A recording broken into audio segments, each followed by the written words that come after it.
Hi again. So today I wanted to share with you my process for organizing my online courses. So this could be online courses that I'm creating for clients, for an online university, or for a federal client, or it could be my own personal online courses that I'm creating and developing and planning. So there are two things that I use to create or to organize my online courses, and that's the Trello project management system and Google Drive. And I prefer, even though I do have a journal, like a paper journal that I'll write down ideas and certain plans, I like to actually start putting my course files into some kind of online digital system, because that way I can just copy and paste information that I come across, or I can access it from my cell phone. I can just quickly search it, and I don't have to look through and flip through a book of all my previous ideas. So I'm going to try to share my screen here, and the first thing I'm going to do is walk you through my Google Drive setup, and then I'll show you my Trello setup. So I'm in my Google Drive right now, and the first thing that I do, well, that I always have are these 6 folders. So the first one for contracts is where I put all the actual contracts that I send out to clients or that they send me and that I have to sign, and it usually will have the pricing, what I'm going to get paid or what I'm charging to create this online course. So I put all of that into the documentation, so I'll have a reference. And if I ever forget what am I supposed to be doing for this client, or what do they require for me to do for them, then I can just quickly find those contracts in that folder. Then the second folder is actually the courses, so I'll come back to that in a little bit.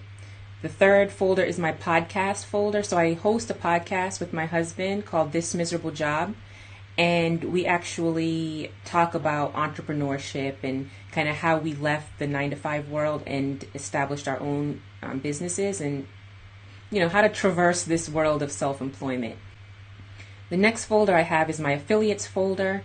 So that is for there are certain courses that I've taken in the past that I absolutely love, and I vouch for the flowiness, if you will, of the course. In other words, I think it's a course that really represents a lot of the things I talk about when I talk about creating quality courses. Helping people to have focus, helping them to have longevity, having like an online community that's very supportive. The instructor, knows their stuff, and then they're also very accessible in answering questions, whether that be like over Facebook live streams and other things like that. So I have either reached out to the person to become an affiliate and promote their course, or they already have affiliate systems set up where you can get paid if you refer, you get a certain percentage if you, send clients to them and get people to actually purchase their course. So any of those affiliates or affiliate programs that I'm affiliated with, I have that information in this folder. And I plan to also have an affiliate system for my own online courses. So if there are people that would want to, become like ambassadors and promote my online course, I would also provide them with a certain percentage of the revenue that I make from their referrals. And then the next folder is my branding folder. Let me just try to open that up real quick. So I have anything and everything in this area to help brand my business in general, but also my online courses. So that could be my photos, any videos that are more of a promotional type video, customer research. So I think that's really, really important before you create your online course and launch it, to have a good understanding, like an intimate understanding of your ideal student. I have archetype and personality quizzes, because a lot of my courses and my process for course creation is built on personality type, assessments, and just psychology. So I have a lot of those type of quizzes in here, and also quizzes that I plan to create and survey people. And then I have my learning plan and my business plan in this folder. And then ADDIE is the process that I use for course creation. It's very popular with people who do instructional design work on a corporate level. And so it's a process that I like, but it means analysis, design, development, implementation, and evaluation. So I have all of those documents inside my Addy folder. So it's kind of all the research that I've done that makes me recommend a certain way of designing and a certain way of teaching online in particular. I have all of that here. So if anyone was to ask me, well, why do you recommend doing a live challenge or doing a live webinar prior to launching a course or during your course launch, I can tell them, well, this is the research that backs up, that live component and the emotion that creates in your student or your potential customer. So I have all of that kind of stuff here. Why do I recommend taking a good look at your branding and the graphics that you use within your online course, making sure that things are very simple. You don't have a lot of distracting stuff just because it's pretty. That goes with this information processing theory and how people learn. So all of that stuff I have in here, and I add to it as I come across, new information. And then my admin folder is just to get people, or just to get my admin stuff, put it somewhere. So it's kind of like the legal stuff, secretarial stuff. So let me go back into my actual courses folder and show you how I do that. So for every course that I'm currently creating, I have a different folder for that course. And I'll even have multiple folders depending on if this is my first time launching it or my second or third time. And so I'll open up this beta flow. So that's for my beta flow course that I launched. I launched it once a few months ago, and I plan to relaunch it later this year. So I have a pre-launch and a post-launch folder. Within the pre-launch folder, that's where I put everything related that I need to do before that launch date. So before the cart closes, this is all the stuff that I need to either collect or send out. So it could be that I'm going to be doing a free webinar and then use that as my main way of promoting the course. And then at the end of that webinar, I would tell people, if you want to sign up for the course, maybe there's some kind of limited offer just for the people that attended the webinar. The next time around that I do the beta flow launch, I'm going to do a free 4-day challenge leading up to that. So it won't be a free webinar, but you get the idea. So that has to come before the actual launch. Then anything related to creating my sales page, I put it in here.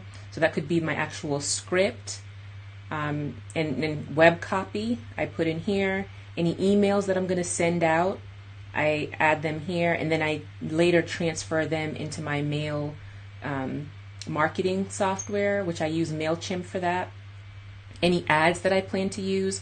So far I haven't actually done any kind of paid advertisements for my courses, but there are people who I've worked with who've done that, and so I just added that folder in case I ever decide to do that. Any lead magnets or freebies that relate to this course, I add them here. Any specific graphics like banners that I'm going to add into the course platform, or infographics and things like that, I put them in the graphics folder. And then of course testimonials that I've collected from previous students of the course, I add them here. And blog post content. So you'll notice I don't have a separate folder outside of my courses folder for blog posts, because every single blog post that I create is in some way related to one of my online courses. So that's kind of my content marketing strategy, is that I'm not just doing blog posts that have no reference to anything that I'm selling. There should be some alignment with the information that I'm putting out there for free on my blog that points back to one of my online courses, so that people who are interested in that blog post would potentially be interested in purchasing that online course. So make sure that there's that connection, so you're not just putting out content that's not relevant and that's not building up that trust, or people know that this is the expertise you have, so they would naturally decide to buy a course on this topic. And then again, I have that admin folder. And so I think, and then my post-launch, I'll just briefly walk through that. So this is where I actually have every single module for my online course, and the script that I need to write, as well as any emails that I need to send out for that module, just to let people know, hey, module 1 is now available, or module 2 is available. And also I have any videos that I'm going to put in the course platform. I have it in this folder. And then I have a Slack group. So I'm probably going to switch this out the next time I launch it and have a Facebook group instead of Slack, because I realized not that many people liked the Slack channel, of the Slack method of communicating. I personally love using Slack, but it's not for everyone. So you have to find out what your students' preferences are. So anything related to the course platform, I add in here. Any graphics that I'm going to use after the launch, any research, and again, any admin stuff. All right, so that's that for my organization. You'll see that it goes a couple of folders deep, but I love that because I know immediately what folder to put my information in, because like I said, I love organization. If you are an organization freak like me, you know that there has to be a place for everything and everything in its place, right? I think I grew up with my mom saying that. So it's really important to have specific folders that will point to that item. So you're not just, there's no point in having just like 3 folders and everything gets dumped into those 3 folders. It's like having that junk drawer in your kitchen or in that space in your house where everything ends up. No, we don't want that. So we want specific folders for specific items. All right, so that's that for Google Drive. Now let me just briefly show you my Trello board. So there are two important boards to have. I love having an idea dump board in Trello, so that as I get new ideas that don't relate to what I'm currently working on, I can just dump them there and get it out of my brain, okay? Because if I keep thinking about it, it's like it pulls me away from what I'm trying to focus on at that moment. So let me just show you as an example some of the things that I dump here. So I have course ideas, and I also have statistics and quotes that I come across that I plan to use in my online courses, because statistics and quotes are so important. It's really a way of helping your students to focus on what's about to come next. So if I tell someone that, emails, that brands that use emojis see 56% increase in sales, the little like emoticons, the smiley face and the thumbs up and things like that, then they're going to pay more attention when I show them this is how you use it in your online course or in your emails that you're sending out.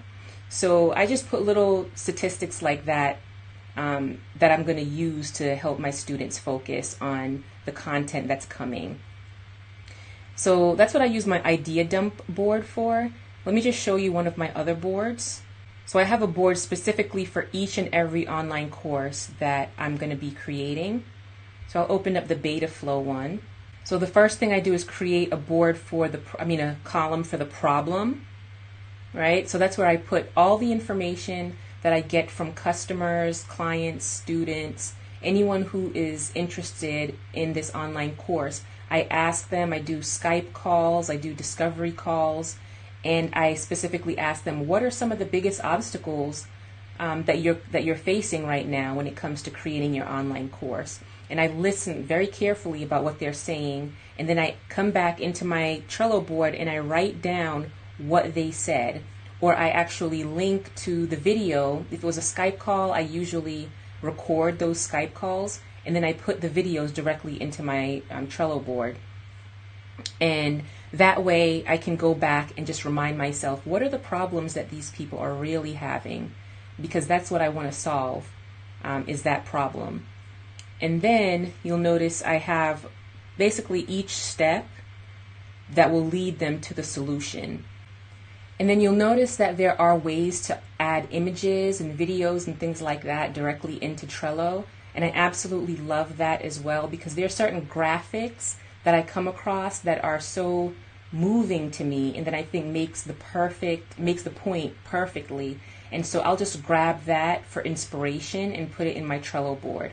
For example, I tend to talk a lot about having a goal for your online course, like how much revenue do you want to make from this course? How many students do you need to have purchase your course? So I came across this graphic on the Thinkific website, and so I just included it here as a reminder. I don't use this specific graphic in my course itself, but I use it just to help me to, walk students through that process of deciding, helping them to set goals. So for example, if they want to make $50,000, say a year from their online course, that means they need to either increase their prices or increase the number of students that purchase. So if they have 25 students purchase this course each year, then they need to charge $2,000, right?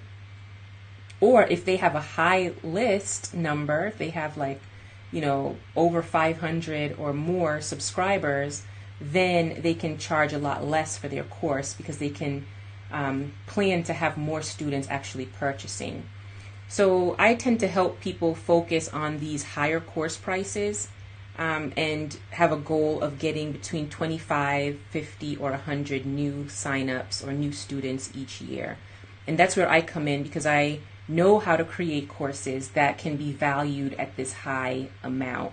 If you have a very high touch, high visibility, if you are highly visible in your online course and you're providing a lot of live Q&A sessions, answering students directly, there are other parts of it, but these are some ways that you can create higher value, and in that way create a course that you can charge more for, and not have to worry about getting 1,000 new students each year.